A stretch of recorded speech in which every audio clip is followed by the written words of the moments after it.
તો રમેશભાઈની વફાદારીમાં તો અમારે પ્રમાણપત્ર કે અમારે કોઈ વચ્ચે જામીનગીરીની જરૂર મને લાગતી નથી,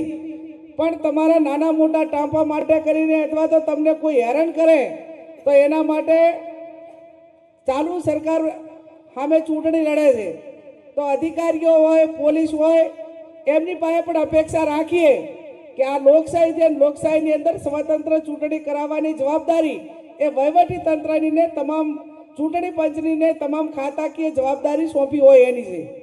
પણ એને તમે ઓવરટેક કરીને ક્યાંક ભારતીય જનતા પાર્ટીના પ્રેશરમાં આવીને ક્યાંક તમારે 2 નંબરના ધંધાની છૂટ મળે એના માટે, ક્યાંક તમને સારું પોસ્ટિંગ મળે એના માટે, અને કોઈ પણ પ્રકારના લોભ લાલચમાં અને દબાણમાં સરકારના આવીને